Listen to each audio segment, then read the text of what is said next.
Imagine this. You're in a Minecraft world alone, building a house. You're listening to music and just building peacefully. But there's one small problem. Eventually, you will get bored. It's bound to happen. But imagine you just had a single friend with you, or maybe even a couple. You would stay on for hours longer and have way more fun. Why is this?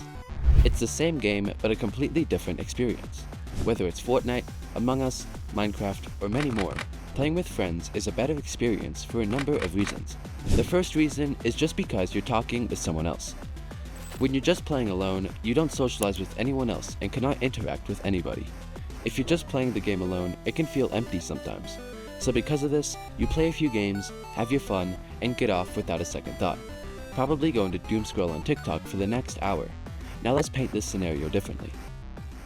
You're laying in bed and get a text from your friend. He tells you that everybody is on and you need to get on. Of course, your immediate reaction is jumping out of bed and getting on the game immediately. You join a party and play for the next 5 hours with your closest friends. Those 5 hours fly by, and next you know it, it's midnight. You could have swore it was just 6 p.m. What went differently? Well, for starters, you had other people to talk and joke with. When it's just you and your thoughts, you can do whatever you want, but it becomes incredibly lonely. It's the same feeling of when you're in a public place and with nobody. Sometimes it can be enjoyable, but most of the time, it can be really boring and lonely. Picture this. Your friend just invited you to a brand new Minecraft world. You join and immediately start talking with your closest friends, or even some people you may not be so close with. You build a house, go mining, and get pets, all while talking about anything with the people in the server. You may even be doing it with them, which actually makes it 10 times better in my opinion. Now, when you step away from the game for a while, after a long day, you can start anticipating playing with everybody on the Minecraft server, or any game. You start looking forward to spending time with everyone over the game, which most of the time cannot happen alone in a single player world, or when you're playing alone. You don't anticipate and start getting excited to play the game when it's just you and your pet parrot you named Jerry. Or maybe you're loading a Fortnite to play solo, or playing Siege and solo queuing.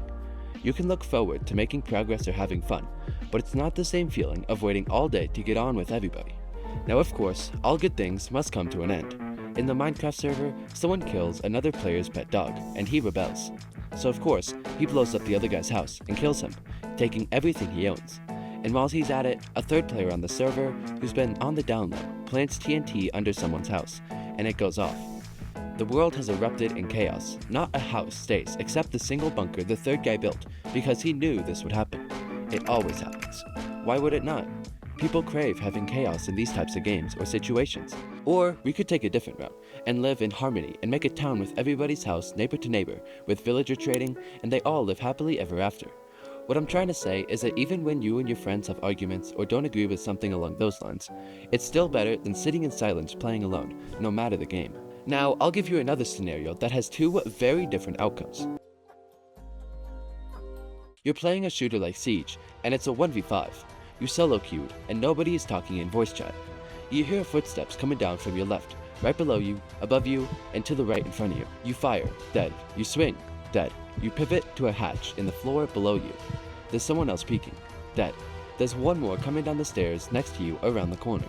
You throw a C4 and make the connection. Now it's a 1v1 and he's planting. You hear the plant coming from the bathroom. You sprint there and hear it stop. You wait. He starts again and you swing. You make the clutch. You just say, "Let's go," to yourself. It feels great. You clutch up and now you make yourself feel better and didn't let the random players that you played with down. It's still a 1v5, but this time you didn't solo queue. You're in a 5-stack with your friends. Nobody's quiet. Everybody's yelling where people are, and then it goes silent. 1 kill. 2 kill, 3 kills. You get shot down to 11 HP. You wait. They swing you, dead. One more. Your homeboys are getting hype. The pressure is insane. You hold a peek and hear a swing from the right. You hard pivot and shoot a one-shot headshot to finish him. It's done. Your friends start yelling, screaming, and getting all hyped. You feel way better. The energy is just different in a drastic way. The difference in both of these scenarios is the energy and feeling their excitement, not just your own. This is what makes it so fun to play with them. Now, there's also a very important reason that I cannot skip over. This is because it's the biggest reason why you play with your friends, even if you don't think about it. When you play, are you doing it for ranking up? Are you trying to accomplish a big goal? The answer to both of these can be yes, and that's what you would say.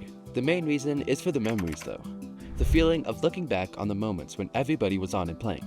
You don't reminisce about playing alone. That just doesn't happen. You reminisce about when the lobby's full and you're playing for hours and anything could happen. 10 years from now, you won't remember your KD ratio or rank in whatever game is popular right now. You won't care about how far you got in the battle pass or how many cool skins you had. You won't care about how many cool weapon skins you have or what cool achievements you may have gotten over the years. Eventually, none of that will have mattered even slightly. What will matter though is what you did with others. You'll remember when your friend clutched a 1v5 and won the game and when everybody got hype.